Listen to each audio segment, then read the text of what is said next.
What's up guys, today we have a very interesting video here concerning the Call of Duty League, also known as the CDL. But before we get into that, I'd kindly appreciate it if you guys would subscribe and turn post notifications on.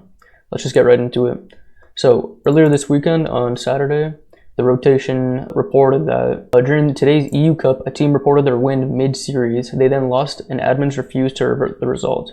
So this occurred in the Challengers League, which is basically the level below the actual professional league, which is the COD League, the Call of Duty League, the CDL. And this is called Challengers, which is still ran by the CDL or the COD League. And a lot of the times these players in Challengers, they've either already been in the professional league and they currently don't have a team, so they're playing in the league below, or they've been picked up or could be picked up in the future into the actual professional league. We got this tweet here with this screenshot where these guys were arguing that the team that actually lost was advanced even though they were not the ones who won, and the guys who actually won were upset about this, obviously, so they started disputing this in the chat, where one of the Faceit admins, which is Faceit, if you don't know, it's this website here, and it's basically where all the tournaments are ran. And what happened is they said that unfortunately at this state of the tournament we are unable to change this result, but we will keep an eye on them. So they basically got hoed out of that tournament, and they said there's basically nothing they could do. They're going to keep an eye on them, so whatever that means. And then we got another tweet by the Pit EU here, which is a reporter on the specifically the EU scene for Challengers, and they say that teams are reporting their wins when loading into map 1. After 15 minutes it will auto advance the team that's reported their win. So here Sal Montana was playing against Clutch Rain, which is arguably the top team in the EU Challengers team.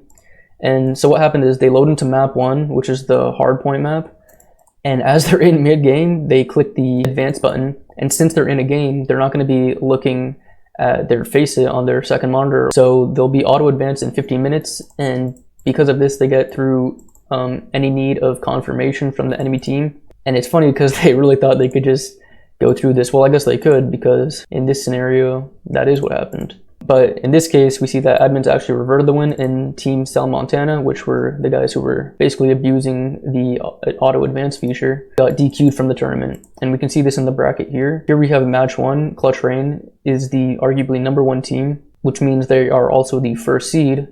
And eventually they got to here, which was Sal Montana, but the Faceit admins actually reverted the losses.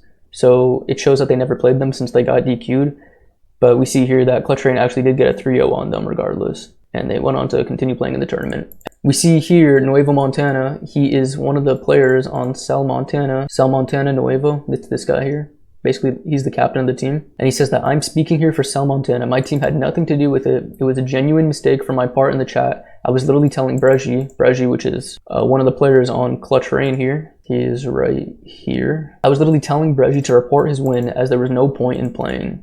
So it kind of sounds like they were caught, so he made up some BS excuse. And this is the full roster here of the team, of the #1 seed team, which was the team that actually won. And you see number 1, 2, 3, 4. These guys are quite literally the 4, I guess you could say, best players currently in the EU Challenger scene. We see here in the rest of the tournament, they actually did lose on day 2, which is Sunday, which is also the final day, the championship day.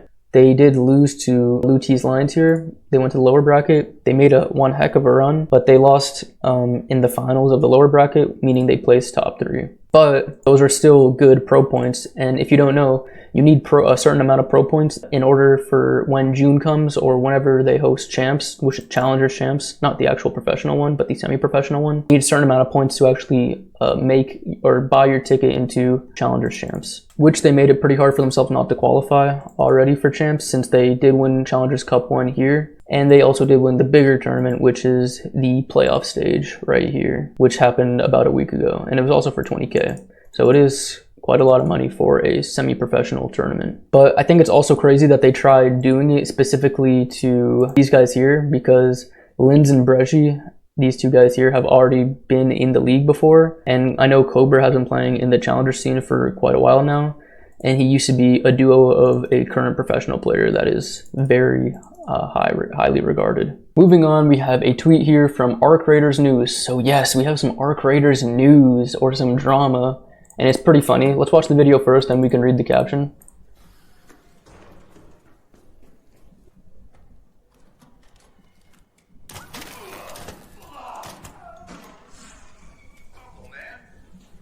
You came into my locked room. Fuck you. So the video is pretty self-explanatory.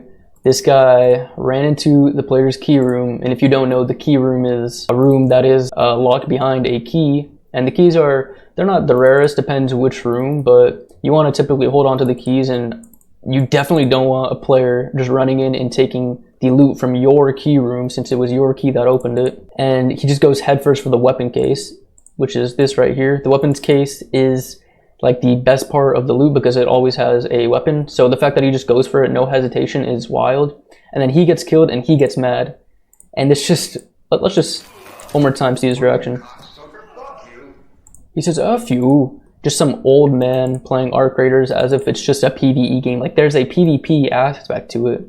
You can't just say don't shoot. You can't spam the don't shoot emote and expect nothing to happen. And this is just the problem with Arc Raiders players in general and their demographic, because it is mainly people who are old and who don't have any experience with player versus player action.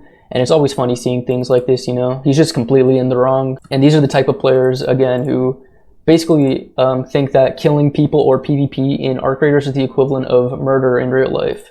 Let's move on to some Blue Lock news, where they have confirmed a live action movie, which has been confirmed for summer 2026.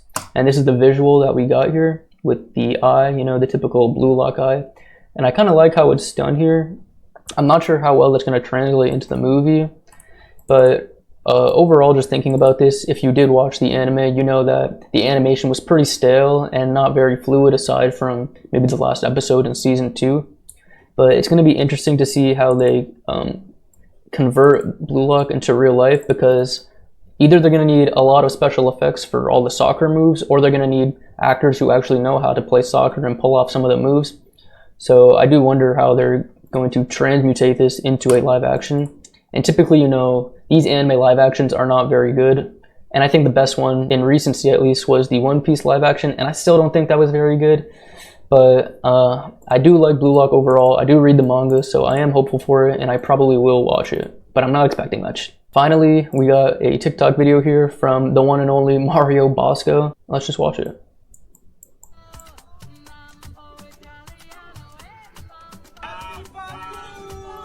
Did anyone just see that, or was it just me? Oh my Mario. This is an insane build, Mario. I don't know if he really does have some disability. Well, I'm guessing he does. He's 50 years old, but we can tell he does put some effort into his behind, because that's looking a little too round. And that's going to be it for today, guys. Make sure you do subscribe, leave a comment, leave a like. I will respond to all your comments. And also, remember, send me an email on topics that you would like me to talk on, or maybe send me a funny video. But that's all for today. See you tomorrow. Hello.